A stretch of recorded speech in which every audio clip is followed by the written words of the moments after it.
보안관제 수시 1차 시험 문제풀이를 실시하도록 하겠습니다. 먼저 보안관제는 1990년도부터 출발하였다.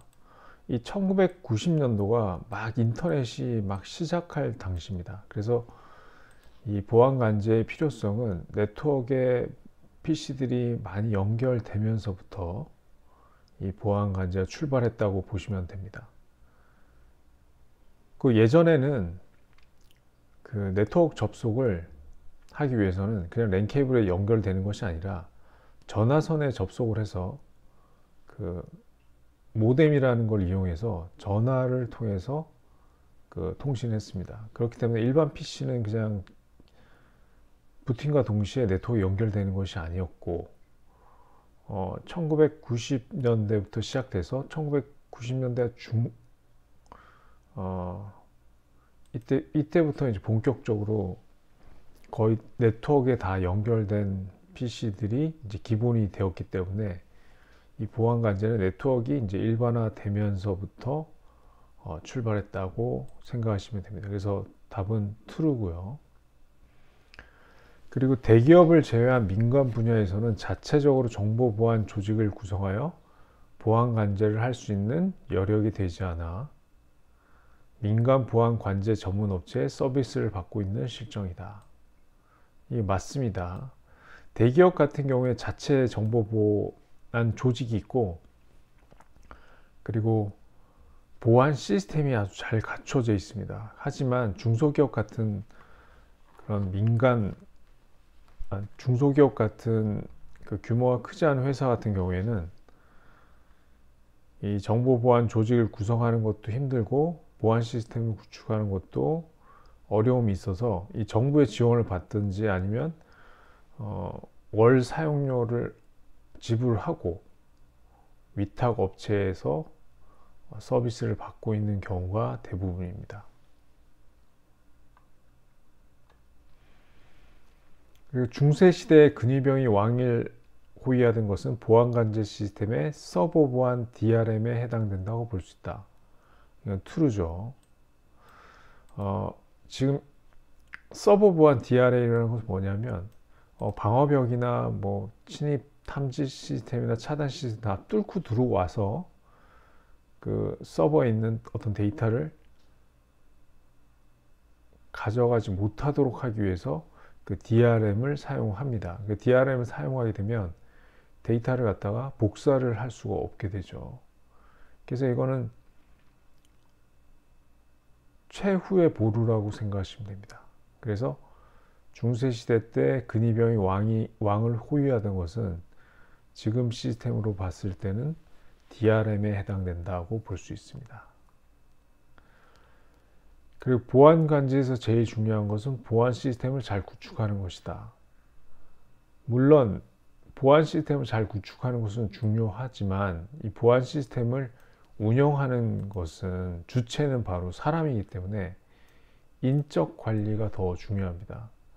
대부분의 정보라는 것이 그 내부자에 의해서 유출될 경우가 해킹보다 더 많습니다. 그렇기 때문에 그 인적 자원이 되게 중요하죠. 그래서 그 내부자 보안 교육 그리고 내부자의 그 보안 서식 그리고 퇴직자에 대한 동향 파악 같은 것 그런 것들도 중요하고요. 그래서 자칫 시스템 쪽에 초점을 맞출 수가 있는데 그 시스템보다는 그 사람의 초점을 맞추는 것이 중요합니다. 그래서 보안 관제 시스템에서 제일 중요한 것은 사람을 관리하는 것이다가 답이죠.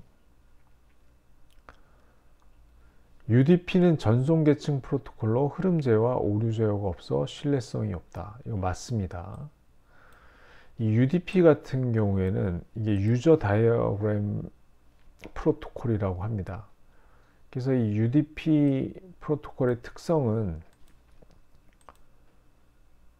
흐름 제어와 오류 제어가 없기 때문에 굉장히 빠른 속도를 낼 수가 있습니다.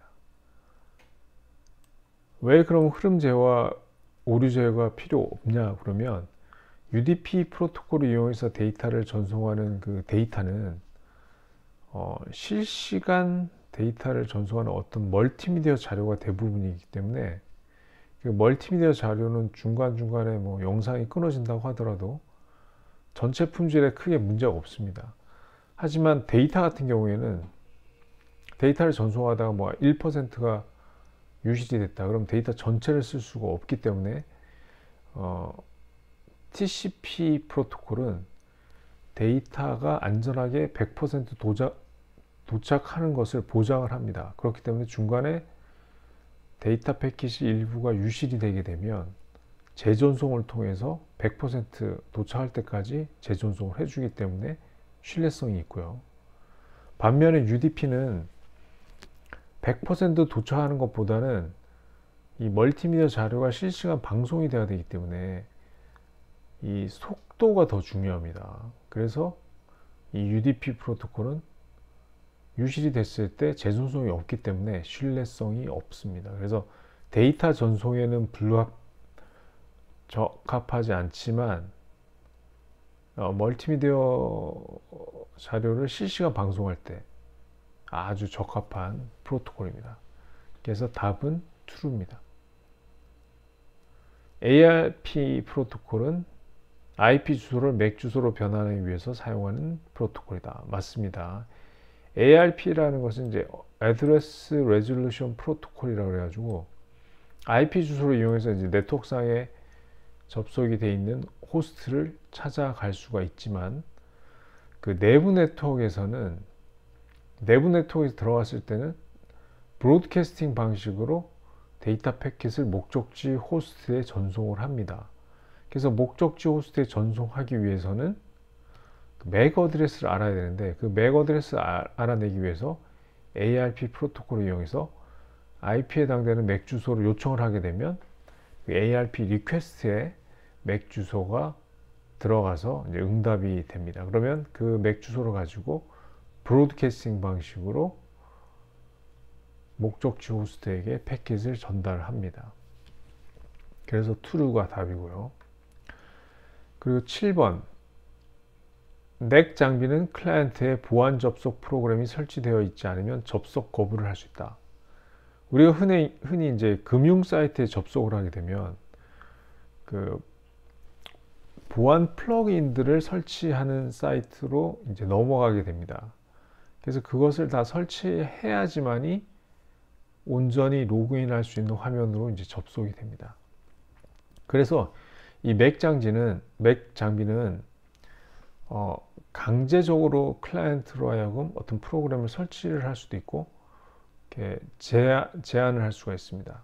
그래서 이 맥 장비를 사용하게 되면 네트워크에 그 보안 접속 프로그램이 설치되어 있지 않을 경우에 접속을 거부할 수가 있습니다.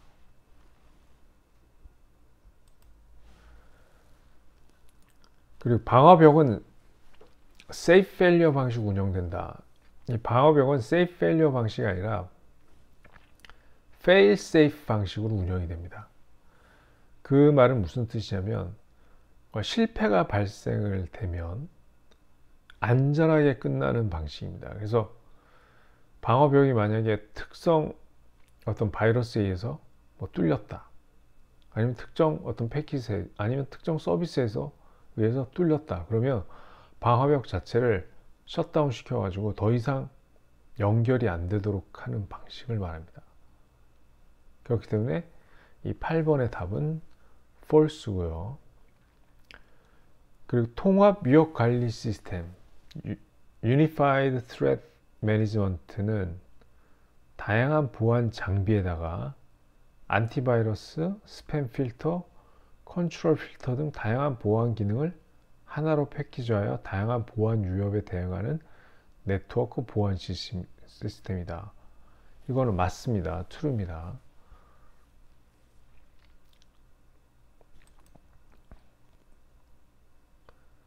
그리고 탭 방식과 스팸 방식의 차이는 전용 장비를 사용해서 미러링 하는지의 차이다. 그러니까 탭 방식은 전용 장비가 있고요. 미러링 하는 전용 장비가 있고, 반면에 스팸 방식은 그 스위치 허브의 기능을 사용하는 겁니다. 그래서 그 차이가 있죠. 아무래도 전용 장비가 훨씬 효율적으로 미러링을 할 수 있겠죠. 자, 그럼 객관식으로 넘어가도록 하겠습니다. 자, 기업의 기술 정보 유출 경로 중 가장 많은 것은 핵심 인재 스카우트, 외부자 해킹, 협력업체 직원 유출, 경쟁업체 직원 유출. 다 유출되는 경로를 말하는 건데, 핵심 스카우트를 통해서 가장 많은 기술 정보가 유출이 되고요. 그리고 협력업체 직원 유출은 뭐냐면, 보통 그 청소를 하는 그 업체는 대부분 외부 용역 업체가 대부분입니다. 그래서 그 외부 용역 업체는 그 사무실을 다 들어갈 수 있기 때문에 뭐 휴지통 안에 있던 뭐 회사 내부 자료 같은 것들을 쉽게 이제 가져갈 수가 있겠죠. 그래서 그렇게 유출되는 것이고요. 그리고 외부자 해킹은 말 그대로 이제 외부에서 침입해서 데이터를 이제 기술 정보를 가져가는 것이고, 경쟁 업체 직원이 뭐 출장 왔다가 뭐 가져가는 경우도 있겠죠. 그렇지만 가장 유출 경로가 많은 것은 핵심 인재를 스카우트해서 기술 정보가 많이 유출이 됩니다. 12번 문제는 이제 서브넷 마스크 문제인데, 그 C 클래스라 그러면 256개의 주소를 한때 묶어 놓은 것을 말하죠. 그래서 이 C 클래스를 두 개로 나누고 싶을 때는 랜 마스크를 128을 주면 됩니다. 그러니까 0을 주면 이게 디폴트로 256개를 다 쓴다는 것이고, 128로 하면 두 개로 이제 나눠집니다. 이 128의 의미는 1을 갖다가 쭉 나열해 가지고 서로 엔드 연산에서 0일 때와 1일 때를 구별합니다. 그러니까 0일 때는 128보다 적은 것은 다 0이고 128보다 큰 것은 다 1이 되겠죠. 그래서 주소를 그런 식으로 이제 구별을 할 수가 있습니다. 이더넷 케이블에 10 베이스 5라고 표시될 경우 설명이 잘못된 것은, 이 베이스라는 것은 베이스 밴드라는 뜻이고요. 신호 전송 방식이 베이스 밴드라는 것이고, 그리고 전송 가는 거리는 최대 500m이다. 이 5라는 의미는 이게 100 단위로 끄는 건데요. 500m까지 빼낼 길이를 늘릴 수 있다는 것이고요. 그리고 대부분의 10 베이스 5는 배선 방식은 카테고리 3 아니면 5입니다. 그리고 앞에 10이라는 거는 최대 전송 속도를 메가 bps로 나타낸 겁니다. 그래서 이것이 틀렸죠. 그리고 포인트 투 포인트 방식으로 연결이 쉬운 구성이지만 비용이 많고 중앙에서 장애가 발생 시 연결된 모든 장치에 영향을 미치는 네트워크망은, 이 스타 방식은 예전에 그 사용하던 방식입니다. 중앙에 그 컴퓨터 한 대를 놓고 스타 형태로 단말기를 연결해서 이제 사용을 하는 건데요. 그래서 이제 스타 방식은 중앙에서 이제 문제가 생기면 아무것도 못하는 거죠. 과거의 성을 방어하는 여러 방법 중 침입자 경계는 지금의 보안 관제 중 어디에 해당되는가? 이건 이제 탐지 센서에 해당되죠. 서버 보안 DRM은 그 맨 마지막에 하는 거라고 그랬죠. 그 왕을 보위하는 뭐 근위병 이렇게 될 수 있고, 보안 시설은 이제 물리적인 그 장치를 말하고, 네트워크 접근 제어는 접근할 수 없도록 막는 거죠. 위병소 같은 것이 여기에 해당됩니다. 공항 검색대 엑스레이 장비처럼 네트워크 패킷 데이터를 분석해서 악성 코드를 탐지하는 것은 IPS죠. 라우터는 이제 경로를 갖다가 설정하는 함수고요. 허브는 그냥 데이터를 갖다가 연결된 모든 호스트에 뿌려지는 역할을 합니다. 그리고 패킷 발생기는 패킷을 갖다가 이제 계속 만드는 것을 말하죠. 여기 답은 1번입니다. 네트워크 통한 표준 통신 모델이 OSI7 계층을 어느 기관에서 만들었는가? 유엔은 이제 뭐 말 그대로 국가연합이고 IEEE는 전기통신 뭐 그런 표준화 기구입니다. 그리고 세계 그 표준화 기구는 ISO라고 그래가지고 거기서 OSI7 계층을 모델을 만들었고요. WTO는 그 월드 트레이드 오거니제이션이라고 그래서 어떤 무역을 관여하는 세계 기구입니다. 데이터를 네트워크의 다른 컴퓨터로 전송하는 장비로 네트워크의 전체 대역폭을 노드 수만큼 분할하여 사용하기 때문에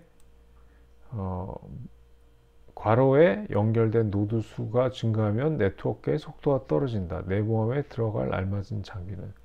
이건 이제 더미 허브입니다. 더미 허브는 네트워크에 연결된 컴퓨터가 많으면 많을수록 n분의 1 해서 속도가 나눠지기 때문에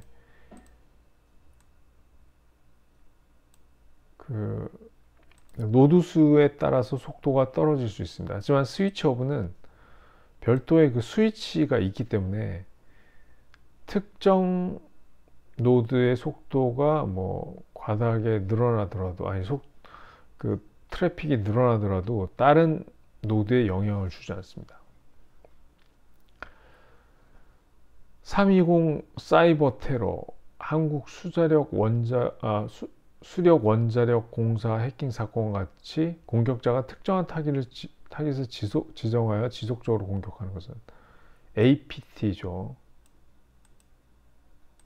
Advanced Persistent Threat이라고 그래가지고 지속 공격을 말합니다. 지속 공격. 그러니까 특정 타겟을 지정해서 지속적으로 공격하는 것입니다. 그리고 OSI7 계층 중 데이터의 전송 경로를 결정하는 계층은 네트워크 계층이죠. 데이터 링크 계층은 맥 주소를 가지고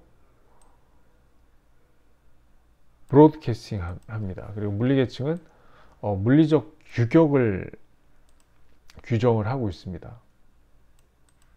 그리고 전송 계층에서는 연결 설정을 주관하는 계층이죠. 자, 그럼 주관식을 하나씩 살펴보도록 하겠습니다.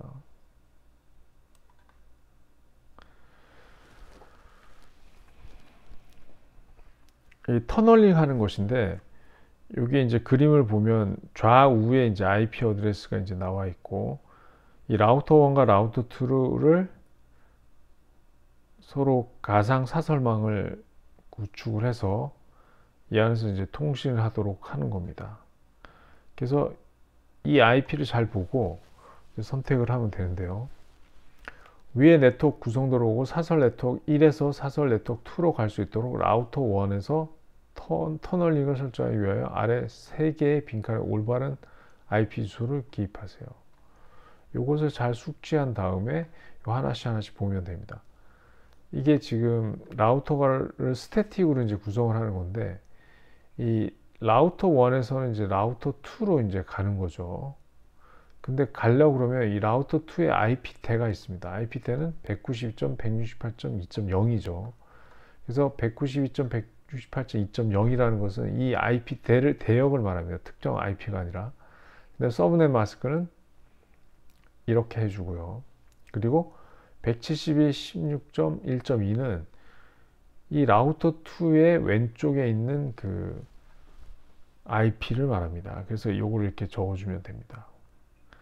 그리고 위에 네트워크 구성도를 보고 사설 네트워크 2에서 라우터 2의 스태틱 경로를 설정하기 위하여 3개의 빈칸을 올바른 IP 주소를 기입하세요.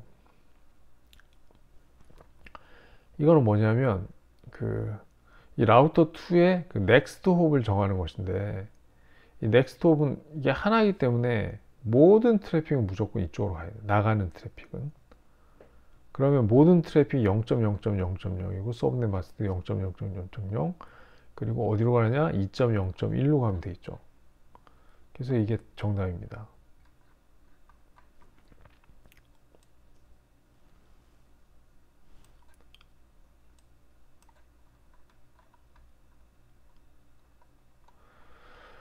그런 다음에 이건 지금 라우터 두 대와 이제 PC를 연결하는 건데 이 그림을 일단 잘 봐야 되겠죠. 그리고 이제 라우터 1을 어떻게 설정하는가 입니다. 그래서 라우터 1이 여기 있고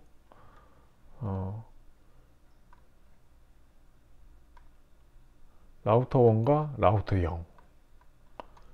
그래서 지금